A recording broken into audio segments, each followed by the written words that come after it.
everybody, it's Thursday. It is Thursday. Wow.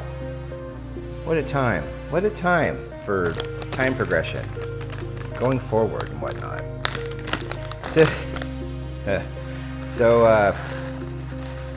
as I've said a couple of times, I live in a condo community. Oh, we're going up to 30. We're going to 32. I live in a condo community, and as such, the community has mowing company come in and do some mowing, as you do. This week,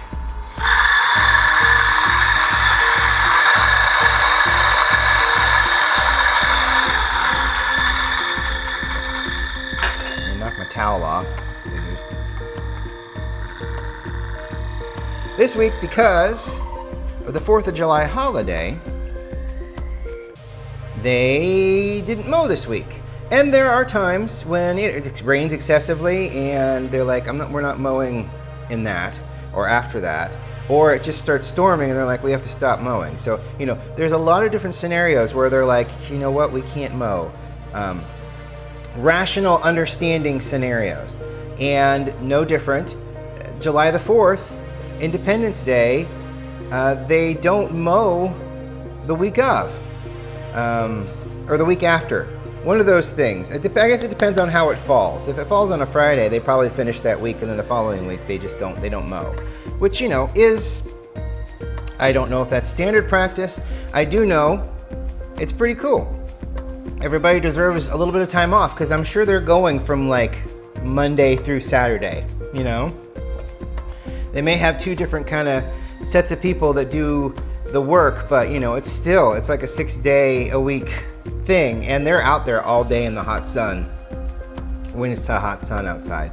I mean, hell, right now it's cloudy out and hot, so what does it matter other than less sunburn, but still sunburn, because clouds are not UV protected. So anyway, so coming back from the gym yesterday, two neighbors had their little battery-operated push mowers out.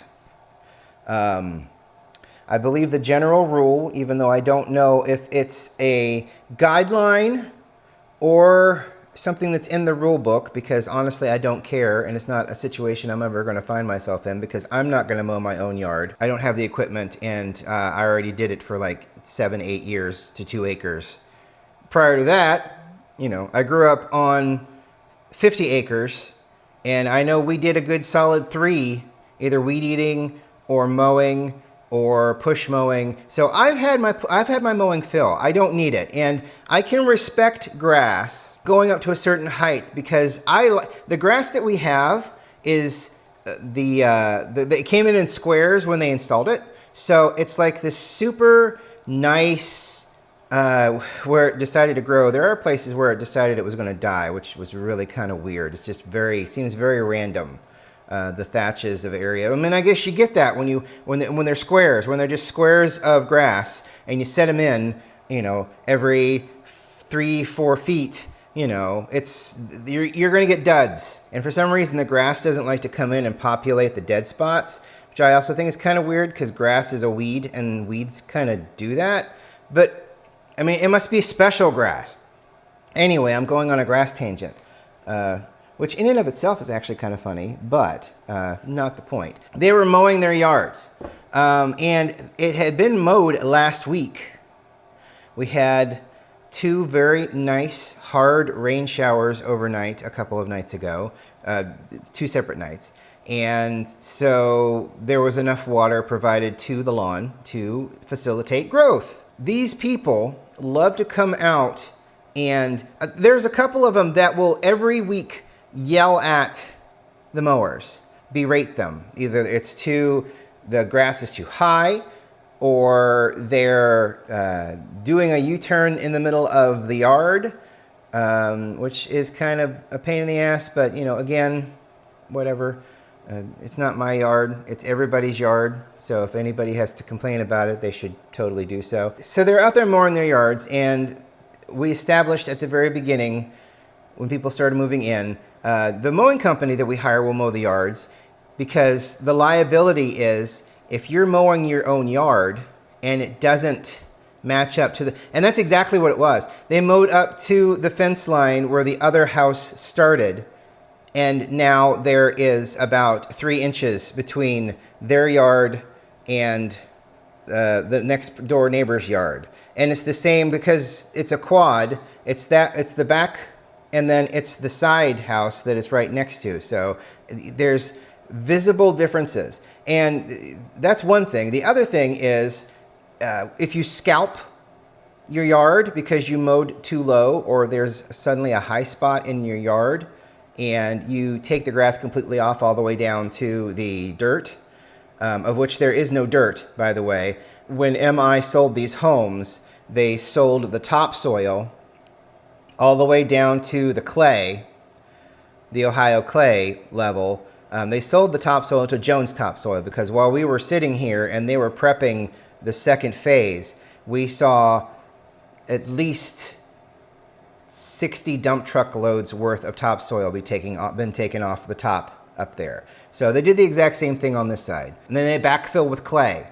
And then you might get an inch of some kind of dirt over top of the clay. And then they'll put the grass, which has its own dirt underneath it, really, that's about an inch thick, on top of the shitty dirt that they put down over top of the shitty clay. So yeah, they sold the topsoil. They came in, they sold the topsoil, and then backfilled everything with Ohio clay, and it is the worst dirt ever. We went through 3 trees back here because the clay basically became a bowl around the root ball, and water wouldn't permeate from the root ball. So we had like 3 separate trees rot from the root ball. Finally, they got the hint and put a good, 6-inch mound of dirt underneath. The tree ball itself is up a little higher than the rest of the flower bed, and therefore giving some place for the water to go. And lo and behold, hey, the tree didn't die. Isn't that great? Yeah, so that's a practice. I'm pretty sure all of the home builders have an exact same practice. I mean, Pulte's out there probably doing the same thing. There's no soil guarantee when they build your house. So it's like they own the land up until the point where you sign on the dotted line. So, hell, even then they still manage the land, so they can kind of take whatever they want off of the land. So yeah, they scraped about 10 inches maybe of topsoil off the back there, and they filled everything back out with that clay. It's ridiculous. Especially since they have to now take the time to backfill. I have so many rants coming from this single rant. It's absolutely hilarious. It's a great time to be alive and rant. I think this goes up to 350 at the very least, so we're going to, might go up to 400 as well. Let's go up to 400. We'll steep this for 5 minutes. I'm going to get a nice extraction to the point that I like, plus all of that wonderful peppermint, or pepper. I keep saying peppermint. It's pistachio. They're exactly the same, but different, and completely different. So, pistachio. Anyway, so that's the MI story where before everything's, they weren't selling houses on phase 2 yet. They were still selling the houses on phase 1 when they prepped the land back there for phase 2. So MI basically owned that land. Therefore, they took all the topsoil off of it.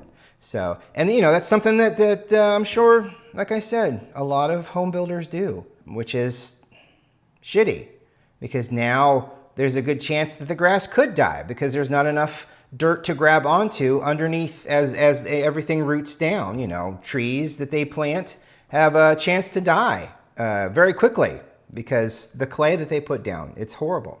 Enough of that rant. The other rant is about the lawn mowing, which, like a lot of things in this community that I see happen, I don't really care about.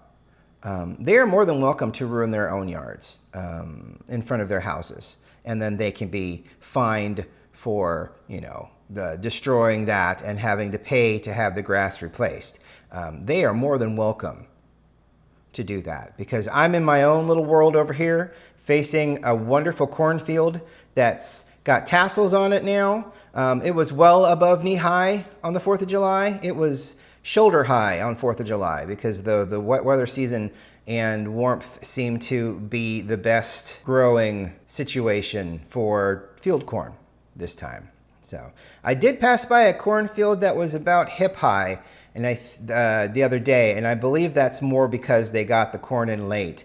There was a lot of rain in the spring and storms, so a lot of people may not have been able to get to their corn planting, but I'll say more than likely they'll be good.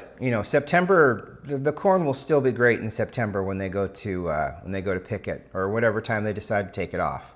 So as long as the weather cooperates, they should be just fine. And now your agricultural report. But so they were out there mowing the yards because our mowing company took a week off, because they deserve a week off because they work really hard and they put up with a lot of terrible people. So we'll go for another 30 seconds here. Yeah, we'll go for another minute.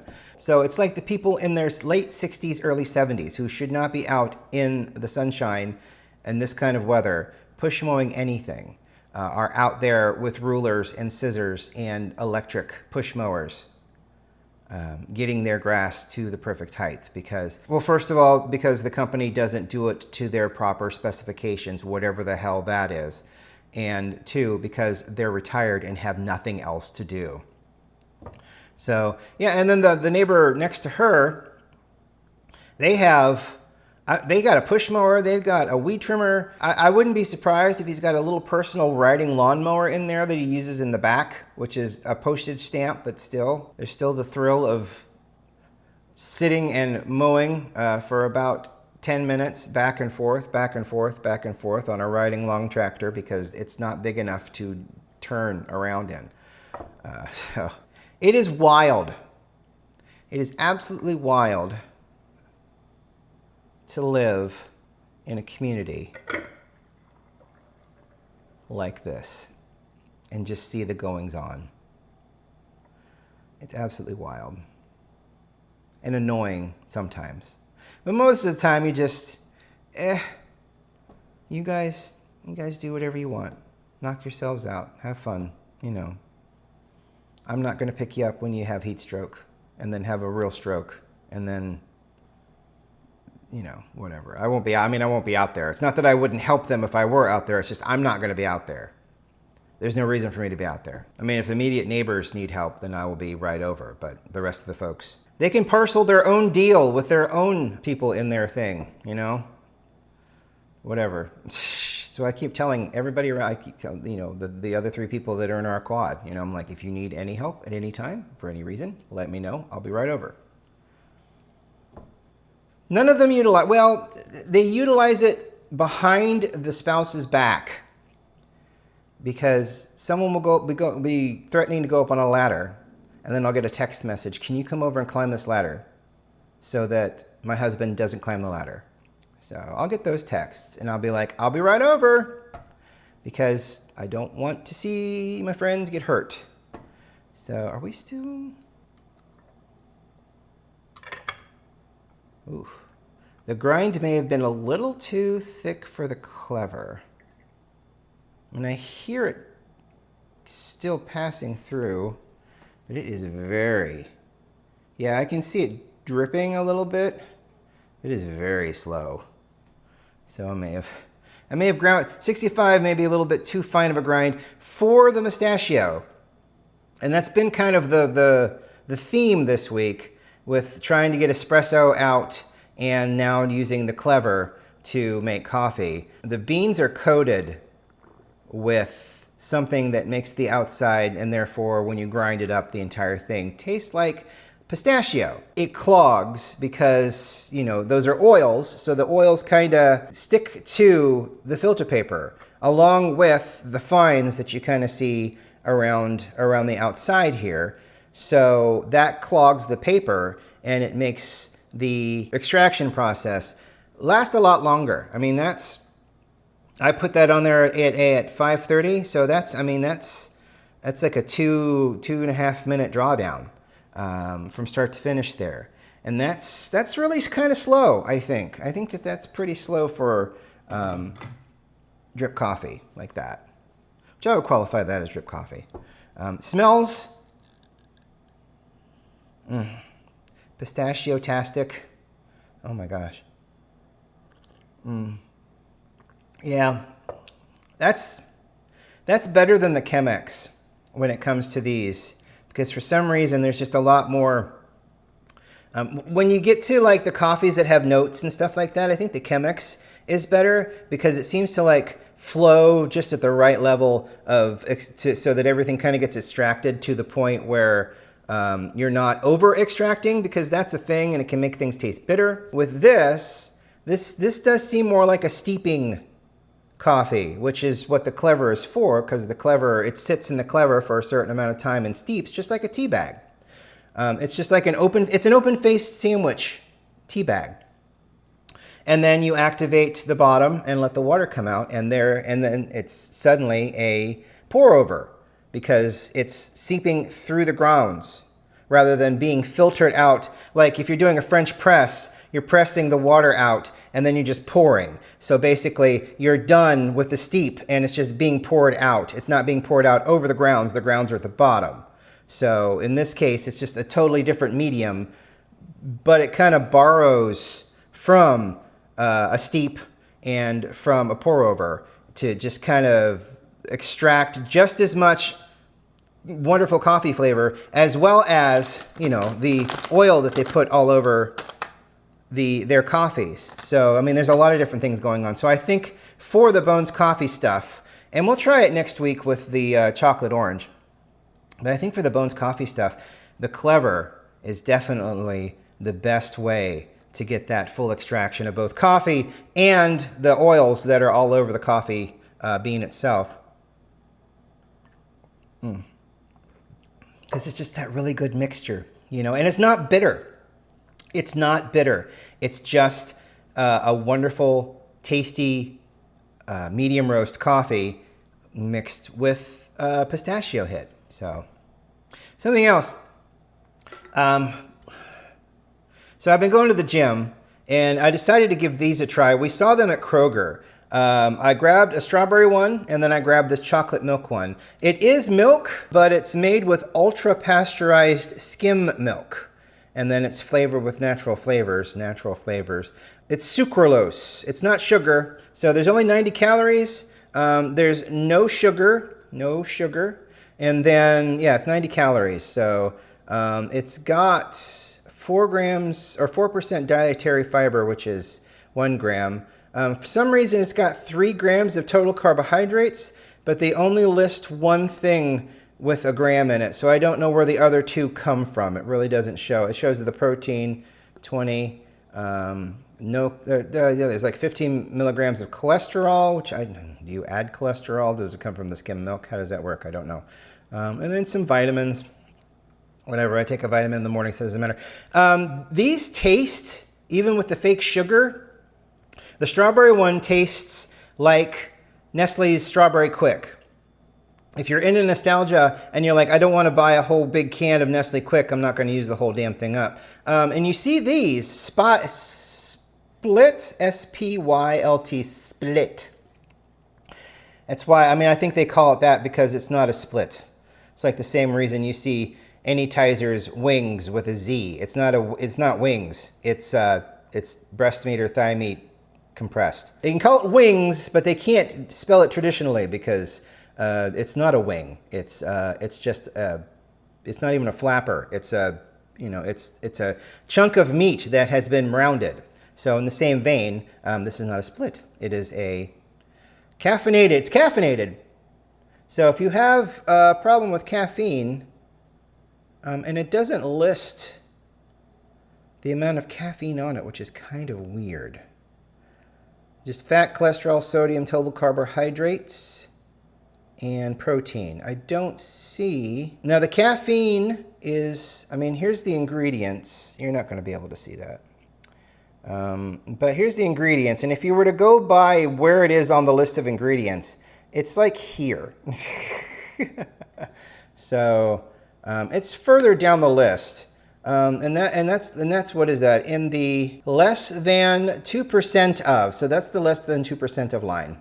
So take that as you will. But it's really nice, actually, strangely enough, for fake sugar. The chocolate milk one, pretty good. Strawberry one, if you have a nostalgic strawberry quick fix that you need to take care of, that'll do it. I think it tastes exactly like strawberry quick. I think it is as close as you can get without buying a big can of strawberry quick and a gallon of milk. I'm not sponsored by it. I'm just saying, you know, I discovered this and I thought I would just pass along the discovery.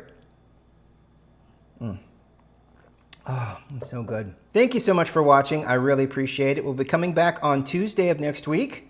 We'll start a chocolate orange 3-day thing. And then after that, well, I'll be going to Florida. Oh, it is going to be interesting. We can talk about that next week. Anyway, we will talk to you. Well, we'll talk to you next week. Have a great day. Have a great weekend. Be safe out there, and we'll talk to you later. Bye.